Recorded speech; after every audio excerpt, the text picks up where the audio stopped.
Salut, c'est Alexis et vous écoutez le podcast de Contournement sur les technologies no-code. Chaque semaine, on part à la rencontre des personnes les plus intéressantes dont les projets vous feront découvrir toujours un peu plus de cet écosystème en plein essor. Cette semaine, je reçois Pauline Réan qui s'occupe des opérations chez YouMind School. Vous verrez comment dans une structure à taille réduite mais qui fait face à un défi de passage à l'échelle, on met en place des outils no-code pour optimiser tout ce qui est possible. Un échange très inspirant, j'ai trouvé, qui vous montrera qu'il ne faut pas forcément des années d'expérience pour pouvoir faire une différence importante dans une organisation. Allez, c'est parti.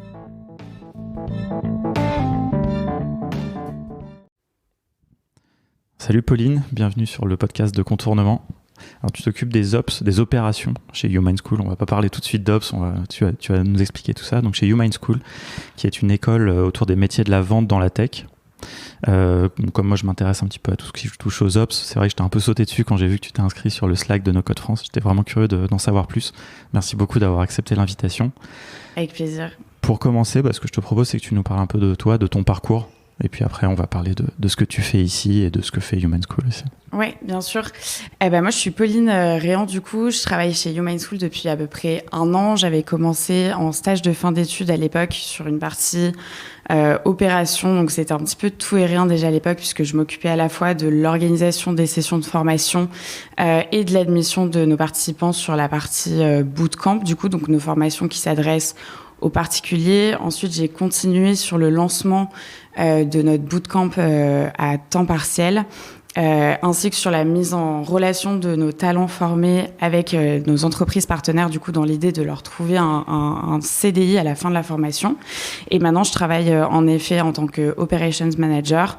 L'idée, c'est qu'on lance une équipe qui va prendre en charge les opérations avec 2 objectifs principaux, du coup. Permettre à chaque métier chez nous de mieux performer et de travailler plus efficacement, donc de leur dégager du temps, par exemple, en essayant d'automatiser certaines tâches, et à la fois de fluidifier aussi toutes nos opérations à proprement parler, donc tout ce qui est organisation des sessions de formation, et on sait que c'est un métier très très opérationnel, donc il y a beaucoup de boulot à faire sur ce plan-là. Ouais, donc carrément, la formation, pour bien connaître ça, effectivement, il y a beaucoup de choses. On va revenir un peu là-dessus. Est-ce que, juste, tu peux me dire un peu, quelles études tu as fait, qu'est-ce qui t'a mené là, c'est quoi un peu le background, parce que finalement, je pense qu'aujourd'hui, il n'y a pas encore vraiment d'études d'ops, de formation, ça viendra sûrement, peut-être c'est vous qui le ferez, peut-être nous, peut-être ensemble. C'est un sujet, je trouve, qui est hyper intéressant, mais du coup, qu'est-ce qui, toi, t'a mené là, quoi ? Ouais, tout à fait. C'est une très bonne question. Moi, j'ai fait une école de commerce, du coup, assez classique, puisque comme je pense beaucoup de jeunes, je savais pas exactement ce que je voulais faire. L'entrepreneuriat m'a toujours intéressée. Du coup, ça semblait être la bonne formation pour y parvenir. Donc, j'ai fait un master en entrepreneuriat et depuis mon master, tout ce que j'ai fait, c'était pour essayer d'apprendre à entreprendre moi-même un jour. Donc, j'avais fait notamment un stage au réseau Entreprendre Paris qui accompagne des jeunes entrepreneurs à se développer. J'avais fait un volontariat aussi au Guatemala pour accompagner des micro-entrepreneurs. Et ensuite, je voulais passer de l'autre côté de la barrière en travaillant dans une start-up aux côtés du CEO notamment, puisque je suis sous la responsabilité de François qui a cofondé YouMind School avec Marin. Et j'avoue que le métier d'Ops Manager, je le connaissais absolument pas. Typiquement, il y avait un Master Operations Management dans mon école, mais c'était beaucoup plus centré sur l'industrie, la logistique, la gestion d'un entrepôt, beaucoup plus que sur des ops tech. Donc, j'ai absolument... quasiment très peu appris de ce que je fais aujourd'hui pendant ma formation. Et sur le plan du no-code aussi qui nous intéresse là aujourd'hui, encore moins, quoi. Je savais même pas que ça existait avant de démarrer chez YouMind School. Donc j'ai vraiment tout découvert sur le tas et on m'aurait dit il y a 2-3 ans que j'allais faire ça. J'aurais jamais cru. C'est marrant parce que je pensais même pas qu'il y avait des masters déjà qui avaient un peu cet intitulé, mais c'est marrant c'est ce que tu dis que ça c'était plus autour de la logistique, etc. Parce que finalement je pense qu'il y a une filiation. Même moi honnêtement je sais même pas ce que ça veut dire vraiment, la logistique, la supply chain, tout ça, tous ces sujets là, mais finalement dans ce qu'on appelle les ops aujourd'hui en start-up, je je pense qu'il y a une vraie filiation parce que finalement, ce que tu décrivais un peu tout à l'heure, c'est la logistique d'un organisme de formation, par exemple. Tout à fait. Et appliqué au digital, du coup. Donc, c'est vrai qu'il pourrait y avoir du coup, j'ai pas fait ce master-là parce que ça me parlait pas du tout. Mais je pense qu'effectivement, j'aurais pu en retirer peut-être quelques concepts. Après, on connaît les écoles de commerce. Il y a beaucoup de choses un peu ailleurs qu'on apprend là-bas, mais j'aurais sûrement pu y retrouver des choses que j'aurais pu remettre en perspective de mon travail d'aujourd'hui. Mais effectivement, ça reste de l'opérationnel appliqué au digital. Ouais. Ok. Et est-ce que tu as, pour finir là-dessus, mais est-ce que toi, tu as la volonté à un moment de passer plutôt côté justement vraiment entrepreneur oui, là, l'idée, c'est vraiment d'apprendre. Ouais, tout à fait, effectivement. Et c'est aussi pour ça que c'est un travail qui me plaît. J'ai jamais eu une spécialité qui s'est mise en valeur par tout ce que j'ai fait à l'école ou pendant mes expériences pro précédentes. Et du coup, je préfère apprendre un petit peu de tout. Et donc là, j'apprends globalement à résoudre des problèmes. Et ça, c'est pour moi une vraie compétence d'un entrepreneur. Donc ouais, tout à fait, l'idée dans quelques années, ce sera de pouvoir moi-même monter ma propre entreprise. Mais c'est marrant parce que je pense que le fait de partir des ops, dans un sens, en fait, c'est pour les entrepreneurs, pour quelqu'un qui veut se destiner à ça, je trouve que ça a vachement de sens parce que du coup, tu vas savoir comment monter, tu vois, une entreprise, la partie en tout cas opérationnelle. Et j'ai envie de dire, après, c'est pas forcément plus facile, mais il manque que l'idée, quoi. Oui, tout à fait, voilà, exactement. Et on dit souvent, c'est comme ça que je me rassure aussi un petit peu, on dit souvent que l'exécution, c'est 99% du boulot d'un entrepreneur et que c'est ça qui va déterminer la réussite beaucoup plus que l'idée. Donc je me dis, j'ai opté pour ce chemin-là. En tout cas, on verra si ça paye plus tard. Non, moi je crois beaucoup à ça. Et puis peut-être que tu vois, l'idée, elle viendra d'une autre personne. C'est ça aussi l'idée toujours de cofonder. C'est quand même rare les gens qui exécutent seuls tout à fait. Parfaitement. Et donc je pense que ça dissocie bien, quoi. Ok, bah écoute, hyper intéressant. Est-ce que tu peux nous dire quelques mots peut-être sur YouMind School ? Oui. Ce que vous faites, ce que vous enseignez, Avec plaisir.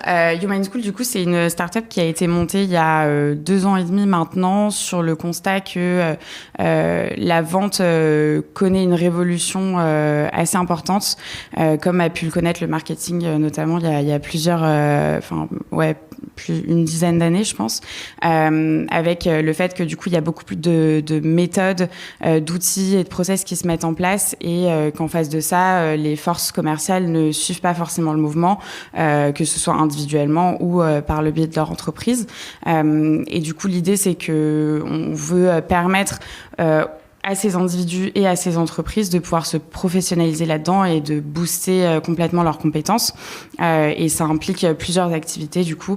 Une première activité qui était notre bootcamp à temps plein, où on formait des individus en reconversion, mais pas que. On avait aussi des personnes qui étaient en réorientation, des personnes qui avaient déjà évolué dans le milieu de la vente auparavant, mais soit dans une entreprise très traditionnelle, soit qui n'avaient pas été bien formées, un petit peu parachutées sur ces jobs-là.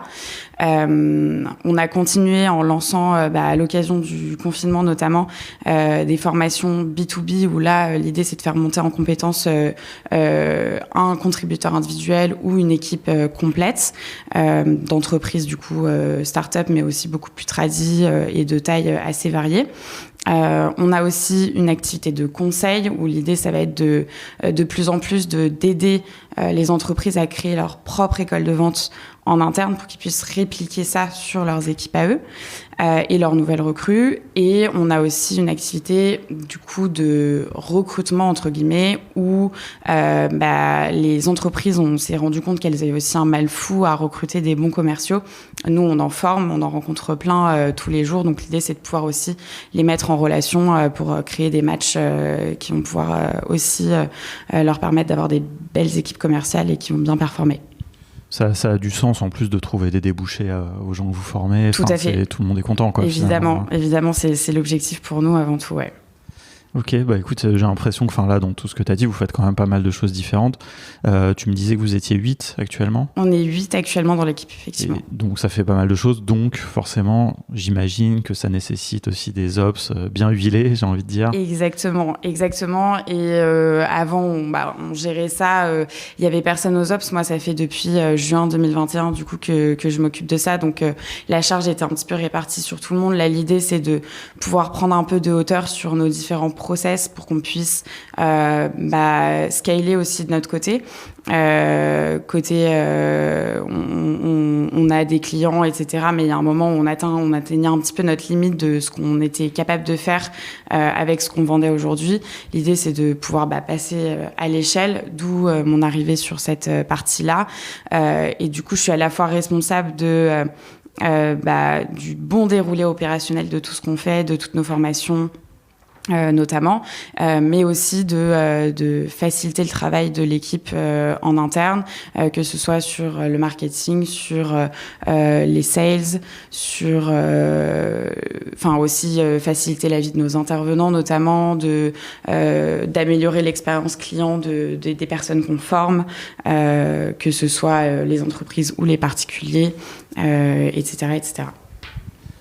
Et alors justement, si on peut rentrer un petit peu plus plus précisément, un peu plus, peut-être pas forcément que dans la technique, mais ça m'intéresserait vraiment d'en savoir un peu plus dans ce que tu veux nous dire, hein, mais justement un petit peu dans les process, peut-être dans la formation par exemple. Moi, ça m'intéresse que les gens puissent vraiment s'imaginer, tu vois, concrètement ce que ça veut dire, parce que c'est aussi inspirant en fait, tu vois. J'imagine par exemple des gens peut-être qui ont un organisme de formation un peu traditionnel ou choses comme ça, qu'est-ce qu'ils vont pouvoir mettre en œuvre.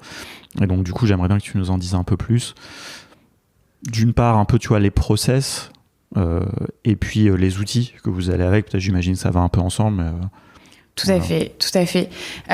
Nous, faut savoir qu'on n'a pas choisi, en tout cas François et Marin n'avaient pas choisi le modèle le plus facile pour se lancer, puisqu'on a lancé d'abord le bootcamp à temps plein, qui demande énormément de préparation pour qu'il ait lieu et qu'il soit le plus intéressant possible pour nous former. Ça veut dire qu'on a des intervenants différents chaque semaine, avec des projets co-construits avec des entreprises partenaires différents aussi chaque semaine, des workshops avec des intervenants en poste chaque semaine, et du coup toute une planification assez conséquente à faire en amont d'une session et même pendant. En présentiel d'ailleurs. Hein, en présentiel pour démarrer. Avant le Covid. Donc effectivement, je pense que, de ce que je peux dire de mon expérience aussi, c'est ce qu'il y a de plus compliqué à organiser, quoi. Ah ben c'est sûr. C'est plusieurs semaines où chaque jour est différent.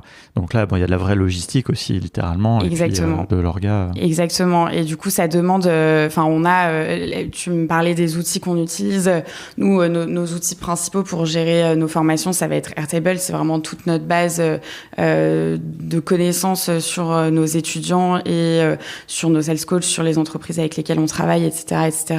Et par exemple, la première étape de ces opérations entre guillemets qu'on a lancées, c'était de formaliser sur Airtable l'ensemble des tâches qu'on a pour organiser une session du bootcamp à temps plein.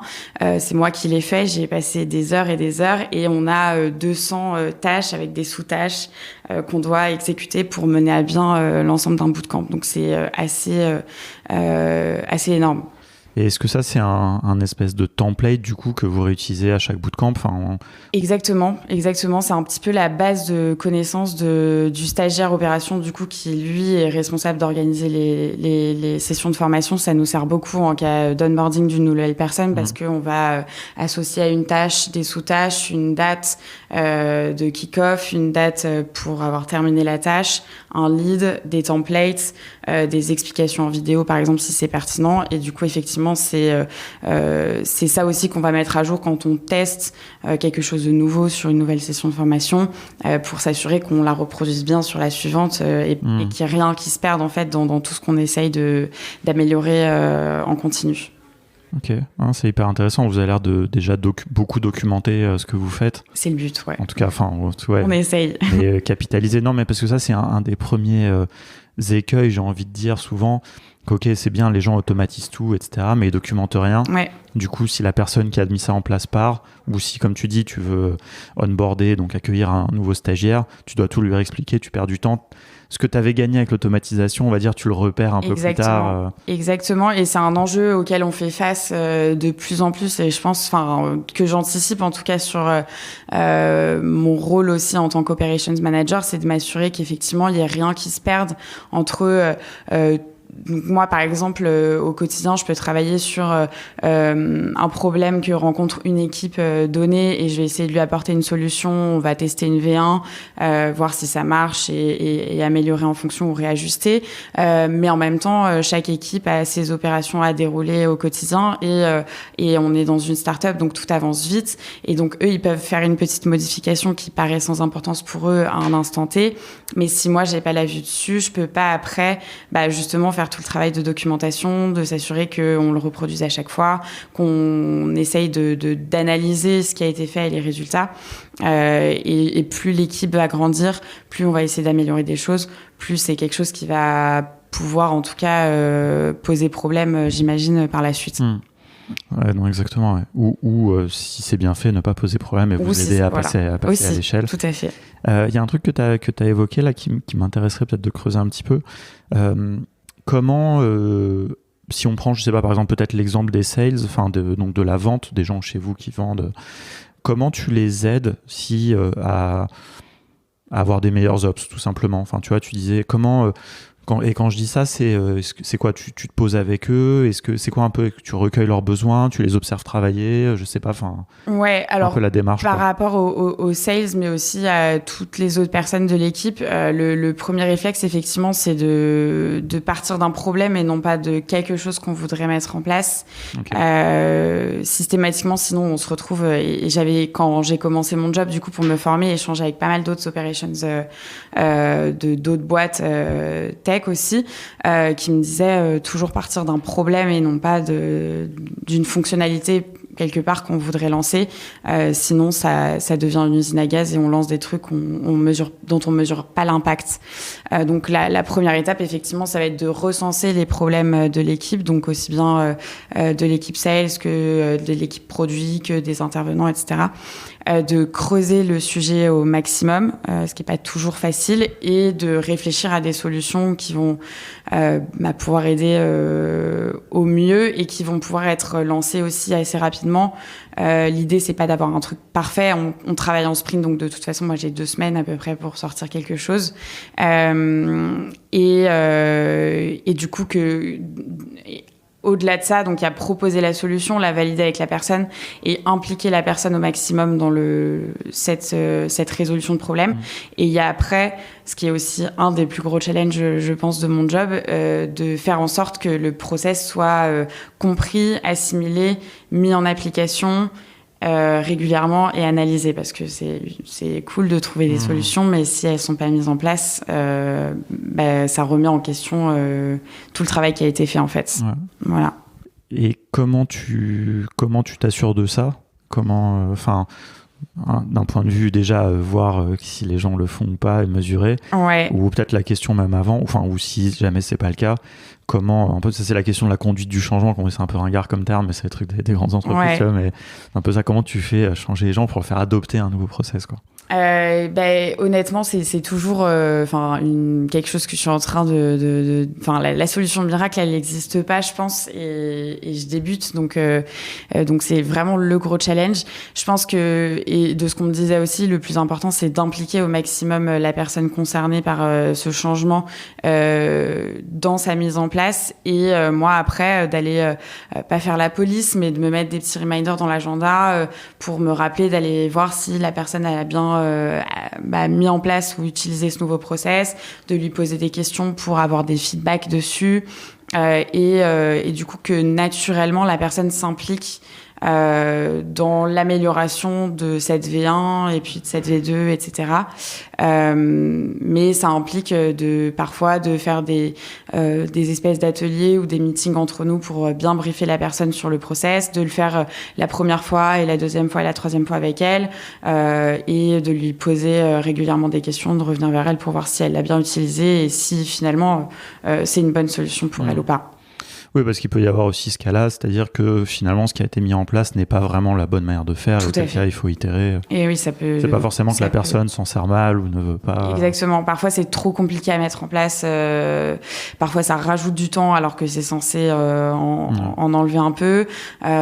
Et puis parfois aussi, la personne, elle est pas elle peut ne pas aussi arriver à adopter ce process-là tout simplement. Et parfois, on peut pas trop lui en vouloir. L'idée, c'est jamais d'imposer justement, mais de construire ensemble.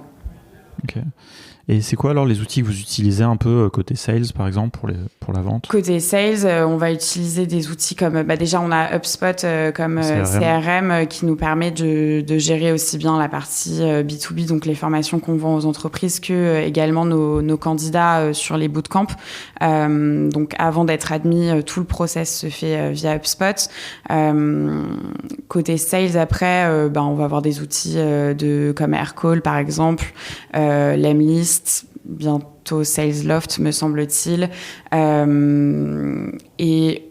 et autres pour aider Maxime principalement dans ses missions, et ensuite pour le reste pour tout ce qui est organisation de nos formations, gestion de nos participants, là on va travailler sur Airtable, on va travailler avec Zapier énormément, on va travailler avec Slack aussi qui est là où on va communiquer toutes les infos, des outils comme Zoom, et on en a plein d'autres. On a vraiment la chance pour le coup d'avoir beaucoup d'outils à notre disposition. On a Notion aussi, ça c'est plus pour nous l'équipe en interne, mais l'idée aussi c'est de faire bosser les étudiants dessus de plus en plus. Et voilà, Airtable, Zapier principalement en ce qui me concerne en tout cas. Et est-ce que t'es impliqué du coup dans le choix des outils? Enfin, comment ça se passe? Alors, ou est-ce que c'est peut-être des fois les gens justement choisissent eux-mêmes, suivant les départements? Le fait est que la stack d'outils qu'on utilise chez YouMind School est là quasiment depuis le début, il me semble. Donc c'est plutôt les cofondateurs qui avaient choisi cette stack-là au départ. Moi, Airtable, c'était déjà utilisé quand j'arrivais, par exemple. Zapier aussi, HubSpot aussi. Et il y a eu, je pense, on est tous un petit peu chez YouMind School obsédés par le temps qu'on a, et du coup on a un gros budget outils parce qu'on sait que ça peut nous en faire gagner. On est complètement autofinancé, donc vraiment on est les ressources de l'entreprise et tout dépend de nous, et ça représente un vrai levier pour nous aider, et ça je pense qu'ils l'avaient compris dès le départ, donc les outils existaient déjà, et après on est chacun formé dessus quand on arrive pour pouvoir apprendre à les maîtriser au niveau en tout cas de son utilisation après pour le job qu'on fait. Ça c'est vachement, on va venir peut-être justement sur le point de la formation, mais ce que tu dis est hyper important, tu vois. Nous des fois on a des discussions avec des gens qui nous disent oui les outils sont chers, etc. Faut payer, et en fait ce truc de vraiment gagner du temps, les gens en fait souvent font pas cette équation, tu vois, et les gens ils regardent le prix de Zapier un peu comme ils regarderaient le prix de leur abonnement Netflix, mais sans se dire, tu vois, alors que Netflix, ça te fait littéralement perdre du temps, quoi. Oui, tu vois. c'est clair. Zapier, ça t'en fait gagner, tu vois, et c'est un truc un peu... Est-ce que par curiosité, par exemple, tu sais combien de tâches vous avez, quel abonnement Zapier vous avez? J'aime bien demander cette question, mais... C'est une bonne question. Je sais qu'on n'est pas arrivé à la limite. Non, j'ai pas le nombre de tâches exact. Je pense qu'on doit être autour des 5000, quelque chose comme ça, à mon avis. 5000 ou 100 000? Non, 5000. 5000, ok. Non, forfait pro. Ouais. Okay. Non, bon, c'est juste par curiosité, mais j'aime bien parce que ça donne aussi un ordre de grandeur des entreprises qui s'en servent à un certain niveau. C'est pas non plus démesuré, quoi. Enfin, nous, c'est pareil, tu vois, on n'utilise même pas tout d'ailleurs, mais on a le forfait pro. Et comme ça, en fait, on se pose pas la tête, tu vois, si un truc va s'exécuter beaucoup ou pas. On essaie de faire attention parce que tu peux aussi te cramer ton forfait assez facilement. Tout à fait. Mais Enfin ouais, moi, franchement, je le dis souvent, faut que j'arrête de le dire, tu vois, dans le podcast, mais vraiment c'est un des trucs que je préfère payer quoi chaque mois quoi. Ah bah oui, non mais c'est sûr que sans ces outils-là, on perdrait un temps monstre chacun avec des emails à gogo dans les boîtes de chacun pour organiser les sessions, pour rien que une automatisation qu'on a mis en place qui est pas encore parfaite d'ailleurs, mais récemment c'était pour envoyer toutes les invitations calendar à nos participants pour notre bootcamp à temps partiel. Je l'ai fait moi-même encore à nouveau de les envoyer à la mano. Ça m'a pris, je pense, 1 heure, enfin, on va dire, d'ajouter tous les participants, le bon lien Zoom, enlever le Google Meet. C'est tout bête, mais ça prend un temps fou. Il y a une automatisation qui permet de le faire tout seul avec un clic et c'est assez magique de voir que si on arrive à automatiser tout un nombre de tâches pour soi et pour le reste de l'équipe, je pense que honnêtement, même nous, on a encore plein de boulot à faire là-dessus. On peut faire gagner facilement, je pense, une demi-journée par semaine à chacun. Donc c'est assez énorme ce que ça fait gagner en termes de temps, quoi. Ouais, non, carrément. Et est-ce qu'il y a des fois où tu t'es dit, c'est une discussion que j'ai eue récemment avec un autre invité, de se dire aussi des fois, il faut peut-être pas automatiser, il faut peut-être juste plus faire ce process, par exemple. Est-ce que tu es déjà arrivé dans ce truc où tu as observé les gens, comment ils travaillaient d'une équipe, tu aurais juste dit, bah en fait, ça juste faut plus le faire, quoi. C'est une très bonne question. J'ai pas d'exemple en tête. J'ai pas d'exemple de ça en tête. Je pense que la différence, chez nous, moi, j'ai remarqué qu'il y avait beaucoup d'endroits où l'info était centralisée différemment à 2 endroits différents. C'est plus là-dessus que je me concentre en ce moment que sur et du coup c'est lié au fait de ne plus faire ce process là mais typiquement faire en sorte qu'il y ait qu'une source de vérité pour tout le monde et que chacun arrête de faire ses petits trucs de son côté, donc qu'il y ait son petit process bien à lui. Donc je sais pas si ça répond à ta question, mais non, mais après c'est possible aussi que ça soit pas le cas, et puis c'est des choses qui peuvent venir aussi avec le temps. Tout à fait. Et puis c'est des choses aussi qui viennent pas. Toi, on va dire que, enfin, pourquoi je te pose la question, c'est parce que je me dis que tu peux avoir un œil un peu externe par rapport à l'activité d'une équipe, marketing ou sales, et tu vois, leur apporter ce conseil-là. Ou tu vois, ou quand je dis arrêter de faire, ou alors de modifier quelque chose, tu vois, l'automatisation n'est pas toujours une solution. Des fois, c'est vrai que ça fait gagner du temps. Et puis des fois, en fait, juste si on fait plus quelque chose, ça peut être bien aussi. Oui, mais c'est peut-être une décision qui doit venir aussi de plus haut, je sais pas. Tout à fait. Enfin, je dis ça aussi, c'est pour inviter aussi les gens qui écoutent aussi à cette réflexion et pas croire que, parce que des fois, on a des discours un peu, enfin, moi, le premier autour de l'automatisation, je veux dire, c'est pas toujours la solution à tout, quoi. Non, c'est sûr, et tout n'est pas non plus parfaitement automatisable pour moi, et c'est ce que je me suis rendu compte, et c'est un peu une difficulté aussi, c'est que on peut pas tout automatiser non plus. Il y aura toujours du cas par cas et en fait, on peut pas lancer une automatisation qui va pas prendre en compte ça. Donc parfois, il faut que ce soit semi-automatisé. Parfois, c'est mieux tout simplement de le faire soi-même et d'essayer effectivement de se poser la question avant d'en lancer une est-ce que ça va vraiment m'apporter de la valeur, ou est-ce qu'en fait pour le nombre de tâches que j'ai à faire, c'est pas mieux que je m'en occupe moi parce que ça apporte quand même une certaine valeur et que mon automatisation elle sera pas assez carrée pour que je puisse l'utiliser sans me prendre la tête et du coup ça perd de son intérêt, je trouve. Ouais, non, carrément. Ouais. Puis tu l'évoquais tout à l'heure, hein. C'est vrai que des fois, il peut y avoir des automatisations qui prennent plus de temps, ou des automatisations, des process, ou un ensemble d'outils ou quoi qui prennent plus de temps. Mais je vais juste donner une anecdote pour illustrer ça, parce qu'en fait, maintenant, j'y pense, je me dis, j'en ai jamais parlé. En fait, nous, dans notre podcast, à la base, on faisait la couverture du podcast, tu vois, c'était une photo de la personne interviewée avec son nom par-dessus, etc. Bon, c'est classique. Et en fait, quand on a refait notre identité, on a demandé à nos designers de nous faire quelque chose qu'on puisse automatiser. Et eux, ils nous disaient, en fait, franchement, vous allez avoir du mal, parce que pour que ça soit toujours joli, parce qu'ils voulaient que ça soit toujours... le nom, des fois, des gens, il y a des gens, ils ont des noms super longs, des fois, tu t'invites 3 personnes plutôt qu'une, enfin, tout ça, ça fait que... Et en fait, ils nous ont dit, on va te faire 10 images, et en fait, tu vois, chaque saison, tu vas mettre une image différente, mais dessus, il n'y aura pas le nom, c'est les mêmes images, quoi. Ouais.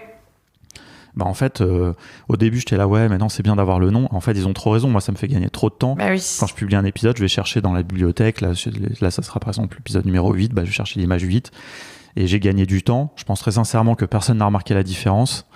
Et en fait, voilà, c'est vraiment un truc. Et non, mais c'est sûr, je pense que quand on découvre, moi au début j'étais fascinée quand j'ai découvert Airtable, Zapier, etc. Mais vraiment dans ma tête, c'était les feux d'artifice. Je trouvais ça incroyable tout ce qu'on pouvait faire avec. Et c'est vrai que quand on commence un peu à se passionner du sujet, on veut toujours partir dans cette direction-là. Et c'est un peu un écueil dans lequel il faut pas tomber. Comme tu le dis, il y a toujours parfois des solutions en fait plus classiques, normales, mais qui font gagner aussi tout un temps fou. Et non, je suis d'accord avec toi, l'automatisation, c'est pas toujours la solution. Mais c'est pour ça que des fois, justement, c'est bien d'avoir un œil un peu extérieur. Et moi, je pense que c'est un peu le rôle, justement, de personnes qui s'occupent des ops, d'apporter cet œil extérieur au sein des équipes tout en étant partie prenante. Mais il faut, voilà, tu l'as bien résumé, il faut pas que cette personne soit non plus tout le temps dans l'automatisation, voilà, etc. et basculer dans l'effet inverse. Écoute, franchement, tout ça est hyper intéressant. Est-ce que, à un moment, tout à l'heure, tu as évoqué la question de l'onboarding. Est-ce qu'au niveau RH, vous avez des ops intéressantes, peut-être des choses à nous partager? Je sais pas. Alors, c'est encore quelque chose qu'on essaye de perfectionner aussi de plus en plus. Chez nous, les roulements les plus fréquents, évidemment, c'est ceux de stagiaires qui se remplacent entre eux. Et ce qu'on essaye de faire, c'est déjà qu'il y a évidemment toujours une période d'overlap entre les deux où ils puissent s'entraider mutuellement. Et la plus grosse partie, c'est la documentation. Même si c'est pas hyper cool quand t'arrives et que t'as juste des dizaines, par exemple, de pages Notion à lire ou des vidéos à regarder. Mine de rien, en fait, il y a des tâches qu'on fait, et je pense particulièrement aux stagiaires opérations, qui sont extrêmement minutieuses, pas forcément compliquées, mais il y en a tellement qu'en fait, on peut pas tout retenir de tête. Et du coup, c'est effectivement encore quelque chose qu'on essaye, nous, d'améliorer. D'avoir un parcours où y ait quelqu'un qui onboard en live et qui fasse faire quasiment dès le début et aussi un parcours qui soit un peu progressif pour pas que je te lâche toute l'organisation d'une session de formation d'un coup, mais qu'on y aille un peu ensemble progressivement. Mais je trouve que c'est un vrai challenge. Sur les outils aussi, parce que typiquement sur Airtable, moi j'ai fait beaucoup de choses récemment qui rendent l'outil nos outils en tout cas plus compliqués à utiliser. Quelqu'un qui est novice, je pense, et qui regarde la base, il va avoir encore plus de mal. Déjà que c'est un outil qui fait un peu peur. Moi, j'avais eu un peu peur en regardant ça. Il va falloir aussi qu'on arrive à mettre en place des choses là-dessus pour qu'il n'y ait pas qu'une personne dans l'équipe qui soit capable de manipuler les bases Airtable, les apps, etc. Mais que chacun puisse arriver à les prendre en main à son niveau. Donc là-dessus, on n'est pas parfait à nouveau. Mais il y a beaucoup de choses à faire. Ouais. Est-ce que vous utilisez les fonctions un peu de documentation dans Airtable?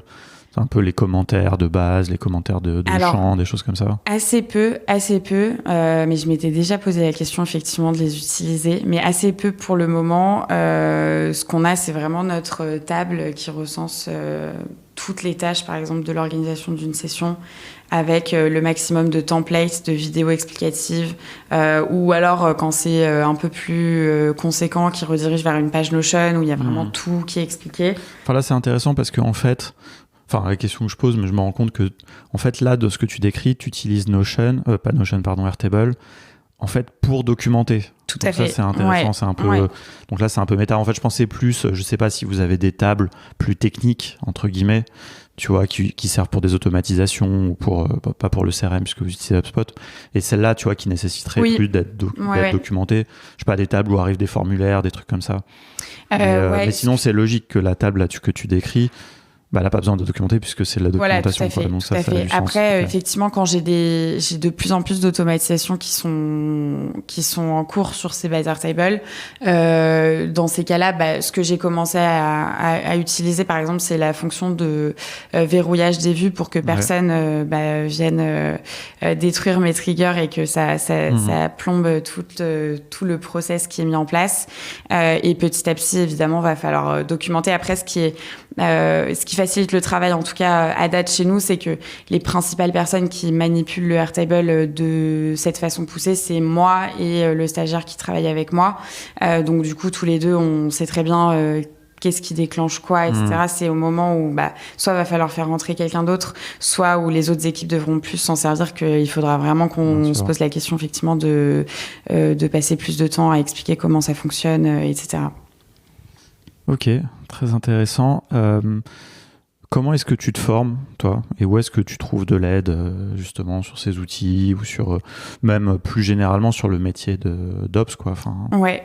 Alors, j'ai découvert Airtable, du coup, avant le métier d'Ops. Donc, quand j'étais en stage, je n'y connaissais rien. Mon manager, c'était le CEO, il avait pas le temps de m'apprendre. Il m'a dit, Pauline, je veux qu'on restructure cette base. Débrouille-toi quoi un petit peu, trouve comment faire, je peux te mettre en relation avec telle personne de mon réseau qui peut-être a dû le faire pour son propre organisme de formation. Ça a pas donné grand chose, et du coup ce que j'ai fait c'est que j'ai essayé déjà de visualiser ce que je voulais faire et ensuite d'aller trouver la réponse sur internet.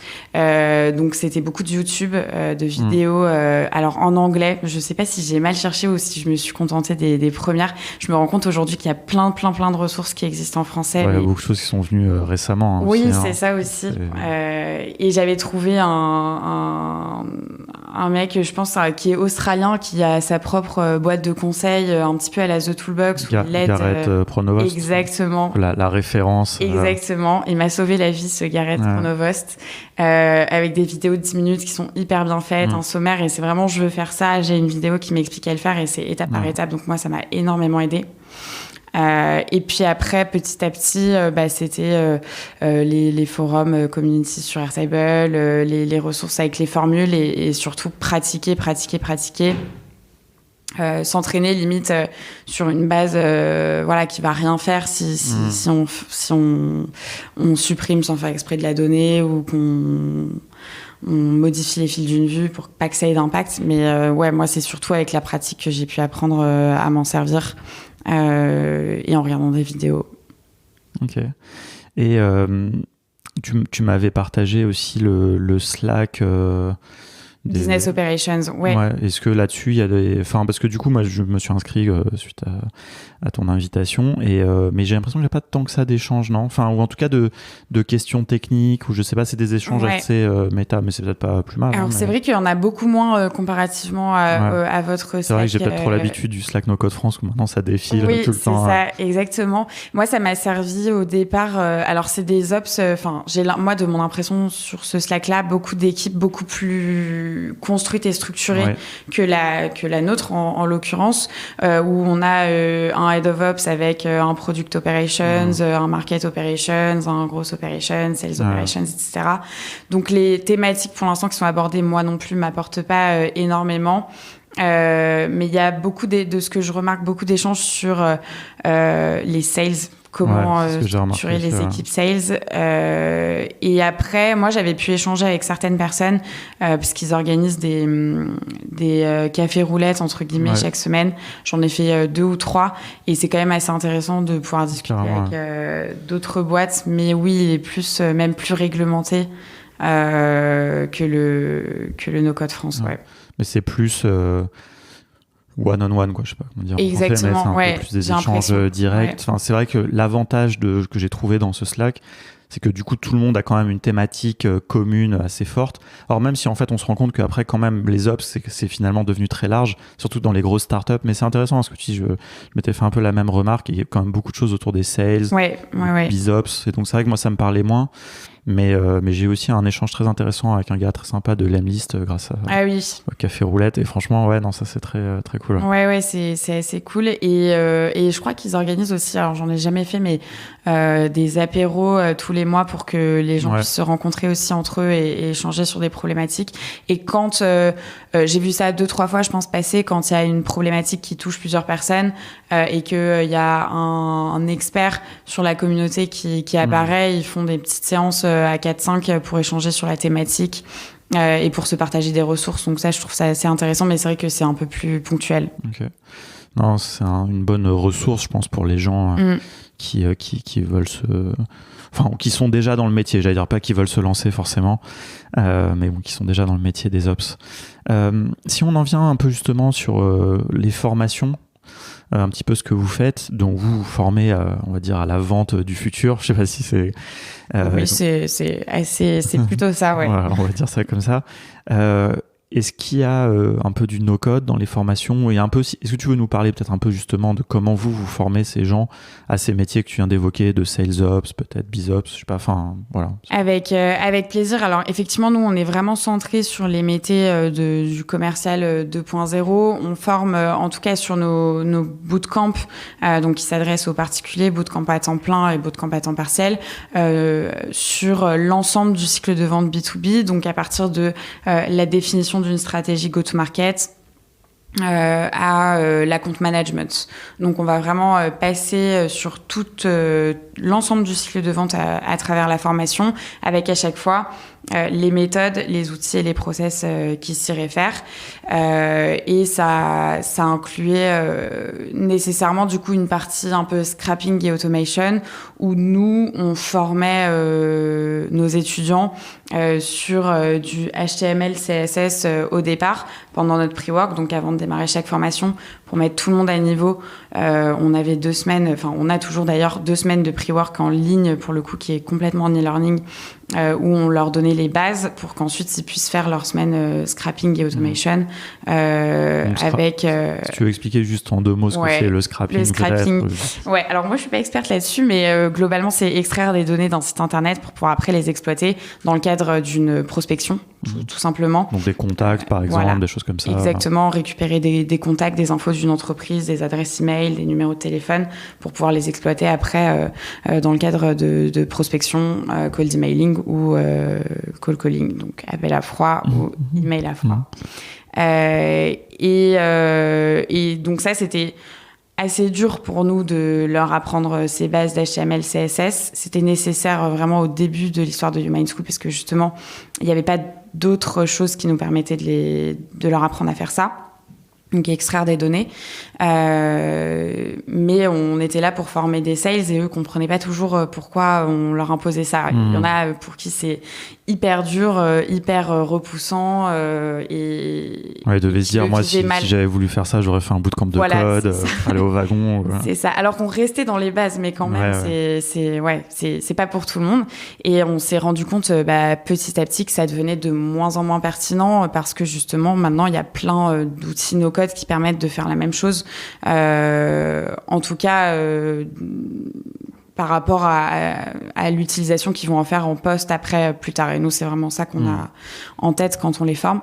Le temps est limité dans un bootcamp, donc il faut être pragmatique. Exactement. Et vraiment donner plus de connaissances. Tout à fait. Les gens. Et du coup, là, c'est d'ailleurs notre première session, nos premières sessions bootcamp temps plein et temps partiel qui ont démarré là il y a 1 et 2 semaines, où on a complètement enlevé cette partie HTML, CSS, à la fois dans le pre-work et dans la semaine qui était dédiée pour ne former au scrapping que via des outils no-code. Donc par exemple Octoparse, si je me trompe pas, Phantom Buster évidemment, ça on l'avait déjà, mais vraiment enlever tout ce qui était web scrapper, etc. de la formation. Ouais, ce qui nécessitait un peu de comprendre comment était structurée la page. Maintenant il y a des choses de plus haut niveau exactement. Qui existent. Mais c'est intéressant ce que tu dis parce que tu vois, moi ce que ça me fait dire c'est que et c'est ce qu'on dit des fois aux gens, tu vois, parce qu'il y a toujours un peu ce truc de oui, il faut apprendre le code et tout. En fait, le problème, c'est que le code, c'est un peu, je sais pas, peut-être c'est très con ce que je vais dire, mais je vais le dire quand même. C'est comme le volley, tu vois. Quand tu joues au volley, si tu sais pas jouer, si tu sais pas bien jouer, en fait, ça sert à rien, quoi. Ouais. Tu te fais trop chier, et ton équipe en plus autour. Et le code, c'est un peu pareil, si t'en apprends juste un peu, que tu y vas reculons, comme t'as l'air de le dire un petit peu, peut-être les gens. En fait, de toute façon, tu vas rien comprendre. Et donc, en fait, ça va pas t'avancer à rien. Et tu vas pas retenir et tu vas pas le reproduire après derrière. Exactement, donc, tu vois. Et c'est pour ça, des fois, les gens ils me disent oui, moi, je vais apprendre juste un petit peu de JavaScript pour faire des petits trucs. En fait, franchement, quand tu fais ça, en général, tu sais rien faire, quoi. Enfin, c'est pas pour être méchant. Moi, j'ai passé longtemps à devenir dev. Et c'est pareil, tu vois, les gens qui font un tout petit peu de PHP pour modifier leur thème WordPress, ça sert à rien. Mieux vaut être dans un plus haut niveau d'abstraction, comme les outils no-code. Ou alors t'apprends vraiment à devenir dev, quoi. Mais tu vois, le truc entre les deux, moi je crois aujourd'hui, avant c'était pas vraiment possible, mais maintenant avec les outils no-code, Je pense que, et je trouve que c'est intéressant, vous l'illustrez bien, tu vois, un petit peu dans ce...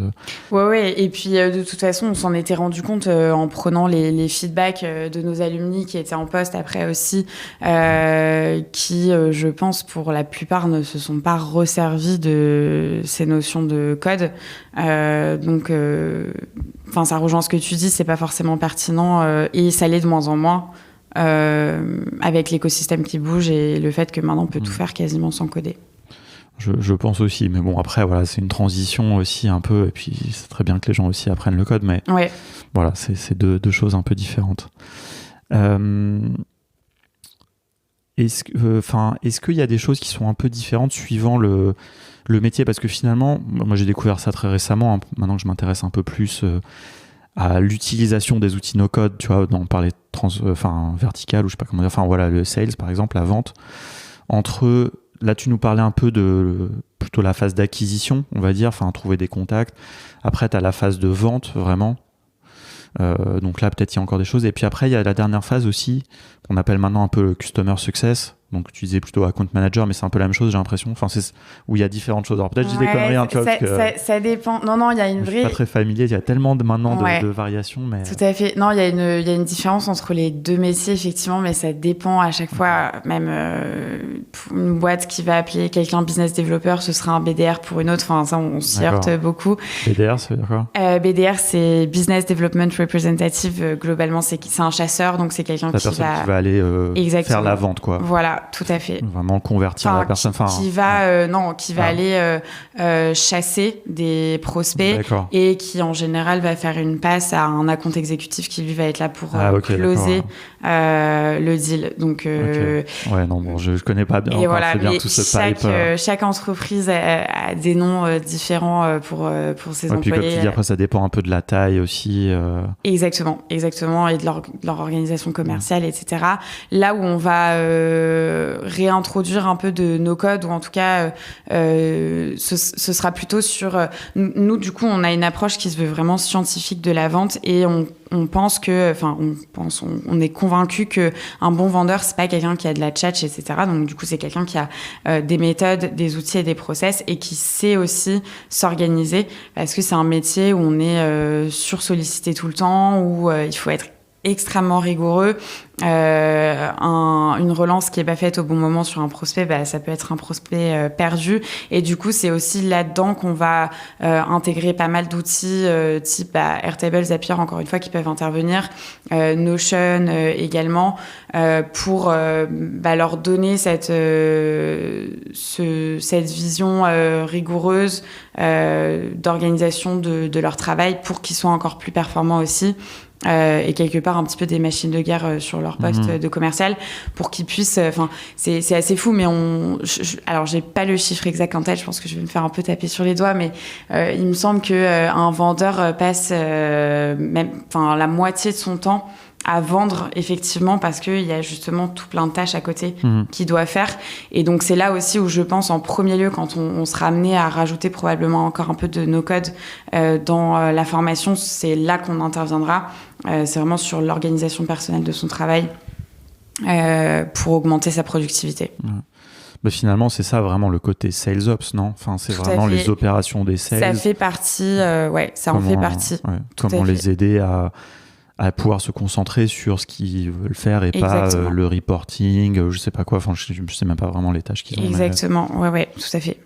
Ok, non, c'est intéressant. Il y a un truc que je note, c'est ce côté, c'est la première fois que j'entends ça, mais ça m'étonne pas, cette approche scientifique. Moi déjà j'ai trouvé ça intéressant, que je trouvais que les gros hackers utilisaient beaucoup aussi ce terme et cette approche, et c'est justifié, mais tu vois, j'ai beaucoup entendu dans les formations de Germinal, où il y a pas très longtemps j'ai rencontré Jérémy François, on a discuté, tu vois, il a aussi ce truc très scientifique de comment est-ce qu'on va aller faire du gros hacking. Je trouvais ça marrant, et du coup vous aussi vous avez un peu ce truc là, quoi. Ouais, tout à fait. Nous on combat un peu le vendeur juste bagou, et avec on forme aussi majoritairement dans l'écosystème tech, et nos étudiants par exemple, ils sont principalement amenés à se diriger vers des entreprises, des startups qui vendent du logiciel, et ça complexifie encore la vente dans le sens où, ok, c'est bien, t'as signé ton client, tu lui as vendu un abonnement sur un mois ou sur un an, super, mais maintenant il va falloir le maintenir, il va falloir maintenir la relation avec lui, il va falloir parfois l'éduquer aussi sur le produit que tu vas lui vendre, et du coup c'est une vente qui a une valeur ajoutée qui est plus élevée et qui du coup est plus compliquée, et du coup on peut pas s'en sortir juste avec un sourire et des belles paroles, ça marche plus, et c'est ça qui fait la différence pour nous entre justement quelqu'un qui va avoir ce côté tchatch et quelqu'un qui au contraire va être hyper structuré dans son approche, hyper méthodique, et qui va en fait avoir une méthode qui va pouvoir dérouler, adapté à son cas évidemment, c'est pas non plus tout packagé, mais qui du coup va pouvoir pousser encore ses performances encore plus loin par cette rigueur justement, versus celui qui... Il doit y avoir une notion de data en fait là-dedans, de données tout aussi, d'appuyer justement. Exactement, tout à fait. Tout à fait, on va forcément agir sur les données, c'est évident, enfin aujourd'hui on en a tellement. Ouais. Ça permet d'appuyer le discours commercial, exactement. J'imagine. Tout à fait. Côté aussi un peu... s'appuyer sur des faits en fait. Tout à fait, et il faut aussi, je pense, et nous on l'a beaucoup dans notre culture d'entreprise si je peux dire, mais cette notion du ROI, il faut savoir le démontrer à chaque instant.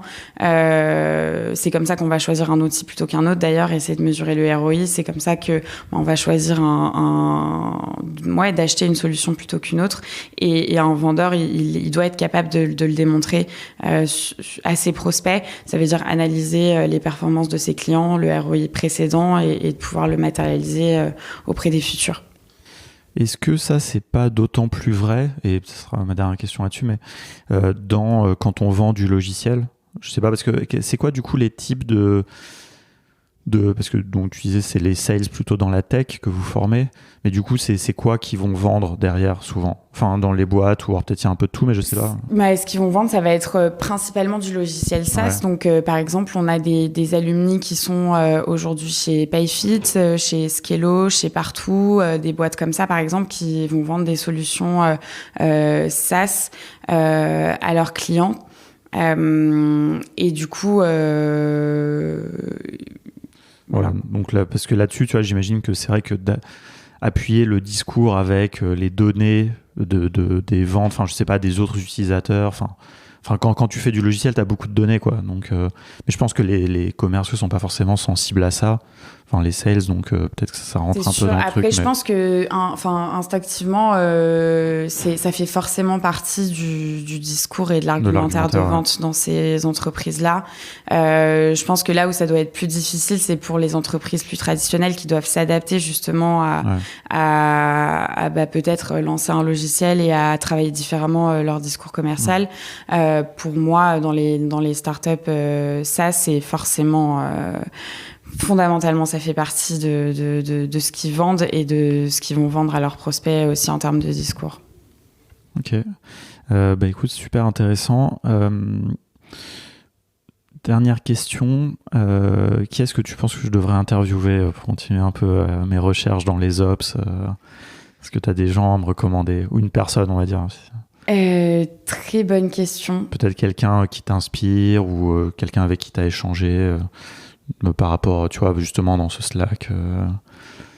Très bonne question. Je t'avoue que j'ai personne qui me vient en tête là tout de suite, mais j'en cherche aussi. Donc, si t'en trouves, n'hésite pas à me les envoyer. Au courant, est-ce que vous documentez un peu publiquement, j'ai envie de dire, ce que vous faites, que ce soit sur les ops ou je sais pas en général, mais souvent, moi j'ai l'impression que c'est ce qui est un peu la manière dont vous travaillez qui peut être intéressante à partager? Alors, pour l'instant, pas du tout. Je pense que ça finira par arriver. Là, on essaye, depuis tout récemment aussi, on a lancé une newsletter qui s'appelle Sales Education. Du coup, donc chaque semaine est thématique chez nous sur nos formations. Et l'idée, c'est d'envoyer à ceux qui s'intéressent à ces métiers de commercial 2.0 un extrait, entre guillemets, de ce qui se passe pendant la formation. On va leur partager, par exemple, un outil ou une méthode.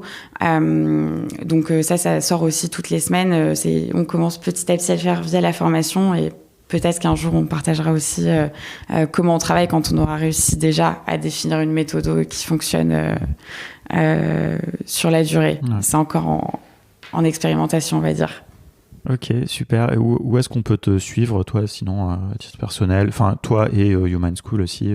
Alors, sur LinkedIn, principalement, et pour Human School, sur les réseaux sociaux aussi, donc sur Instagram, Facebook, par exemple. Ok, je note tout ça. Je mettrai les liens, comme d'habitude, évidemment, dans les notes. Ça marche. Merci beaucoup. Est-ce que j'ai oublié de te poser une question? Je pose au cas où. Je pense pas. Je pense qu'on est bon. Eh ben, écoute, c'était hyper intéressant. Merci beaucoup pour tout ça, un peu cette plongée en profondeur dans vos ops. Avec plaisir. Et puis, t'es sur le Slack de No Code France aussi, donc on pourra continuer la discussion là-bas. Si j'ai aussi on a oublié des questions, les autres pourront les poser. Et tu seras là pour y répondre. Eh ben, écoute, merci beaucoup. Merci à toi, Alexis. Salut.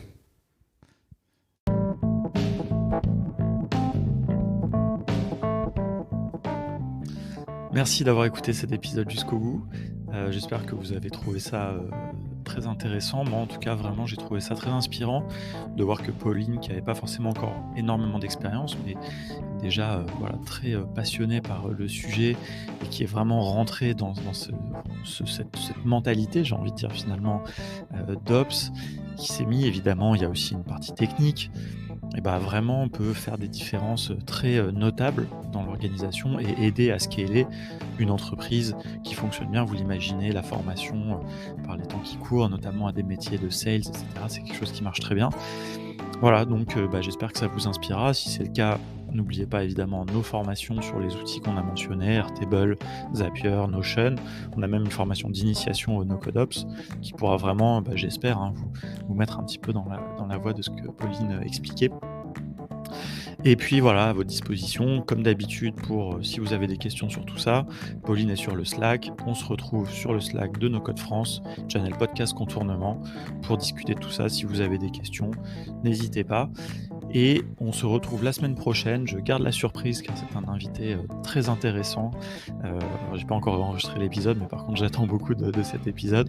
Donc voilà, je vous garde la surprise parce que je pense que ça va être très chouette. C'est un outil que vous aimez tous, que l'on aime tous. Et voilà, et c'est la première fois qu'on a la chance d'avoir quelqu'un qui parle français chez cet outil pour en parler. Voilà, je vous souhaite une bonne semaine, faites du no-code de qualité et on se retrouve bientôt.